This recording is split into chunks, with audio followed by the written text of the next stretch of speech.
Begin by spreading your fabric out flat and folding it lengthwise, ensuring that the selvages align precisely. The right sides of the fabric should be facing one another.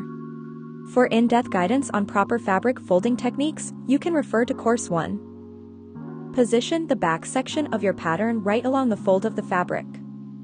Look for the marking on the pattern that says "fold" and make sure it lines up perfectly with the folded edge of your fabric. To prevent any potential shifts, secure the pattern with weights. Should you wish to craft a dress instead of a top, be sure to extend the bottom by an additional 30 centimeters. Use electric scissors to make careful cuts around the pattern. Next, lift one side of the fabric to place the strap pattern on the remaining half. Make accurate cuts around the pattern. Then, position the front piece of the pattern on top. Again, if your design is a dress, don't forget to extend the bottom by another 30 centimeters. Move on to the sleeve pattern, place it on top and cut around its edges. To ensure easy identification of the sleeve notches later, make small 0.5 centimeters incisions at these marks using your regular scissors. Finally, line up the pattern's strap side marked with fold with the fabric's fold and carve out the strap shape accordingly. Take the front pieces and lay them over the back piece, ensuring the right sides of the fabric are facing each other.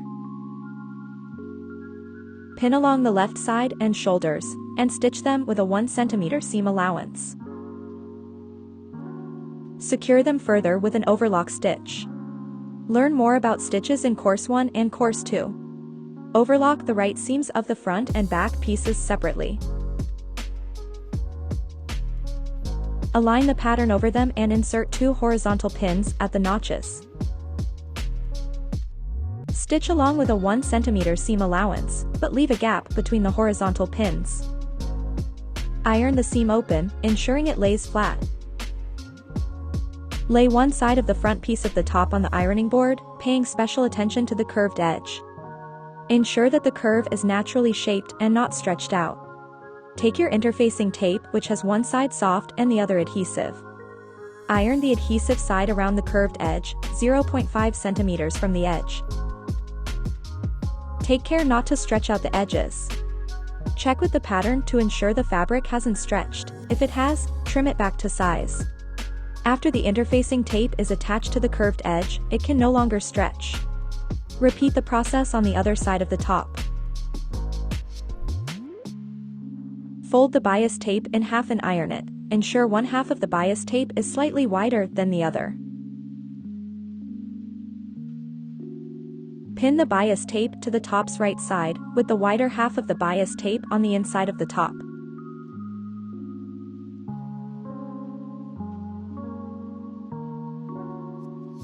Now stitch the bias tape to the top, keeping the needle 2 millimeters from the left edge of the bias tape.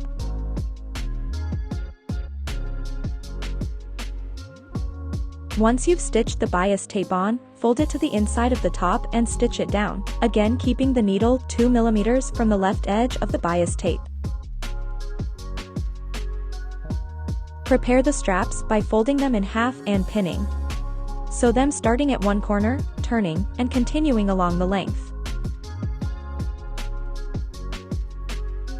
Grab a long stick to aid in turning the straps inside out and hold it in between your legs.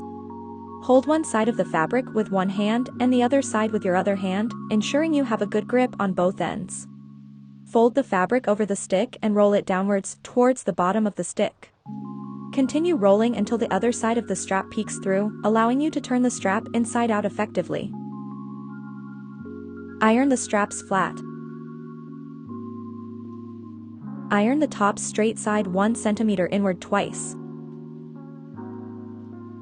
Put the unfinished edge of the strap underneath the folded over fabric with the strap facing towards the side seam. Now fold the strap over the fabric to the other side, pin it. Repeat the same process on the other side and sew both sides with a seam allowance of 0.8 centimeter.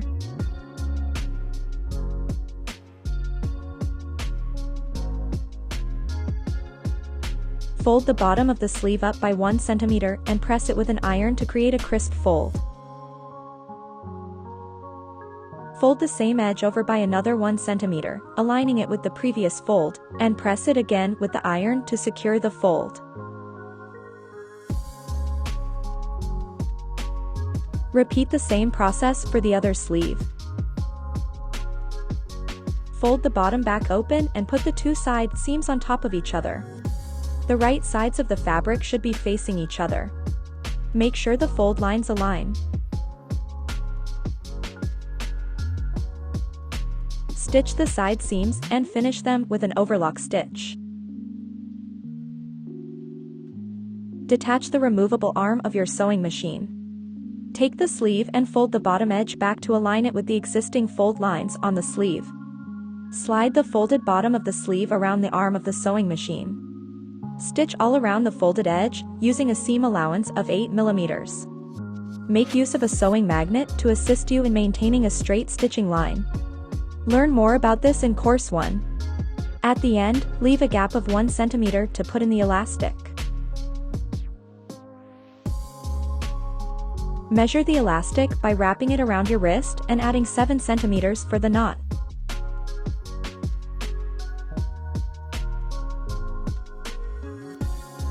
Attach a safety pin and thread it through the sleeve.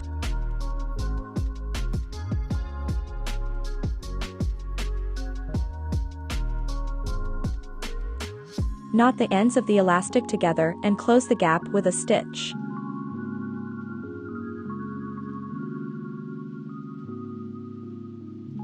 Now we are going to place ruffle stitches in between the ruffle notches of the sleeve.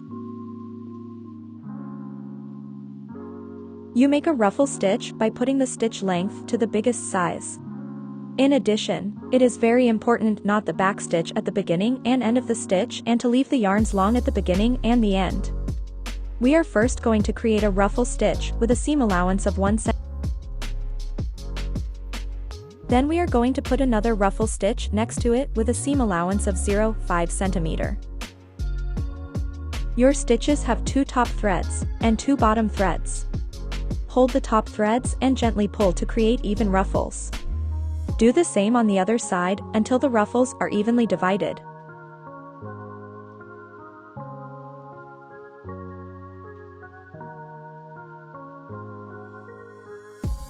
Turn the sleeve inside out.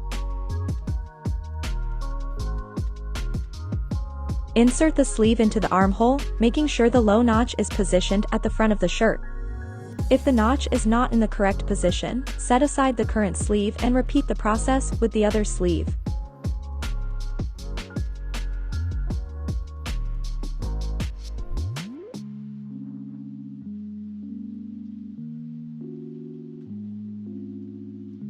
Now, double-check that the remaining armhole aligns with the ruffled edge of the sleeve. If the sleeve appears longer, create more ruffles. Conversely, if the sleeve is shorter, gently pull the ruffles to reduce them. Make sure the ruffles are evenly divided around the shoulder seam.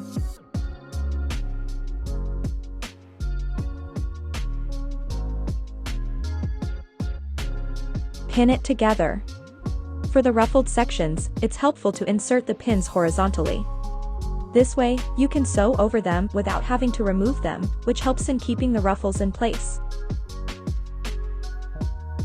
Stitch along the pin line with a 1 cm seam allowance to secure the sleeve to the armhole.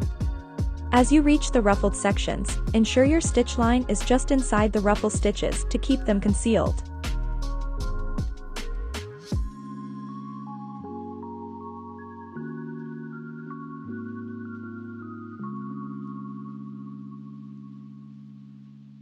Use an overlock stitch to neatly finish the raw edges, providing a professional look and preventing fraying.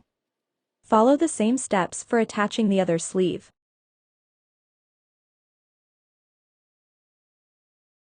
Use an overlock stitch to finish the raw edge at the bottom of the top. Then, fold the edge upwards by 2 cm and press it firmly with an iron to form a crisp hem. Sew along the folded edge with a seam allowance of 1.8 cm.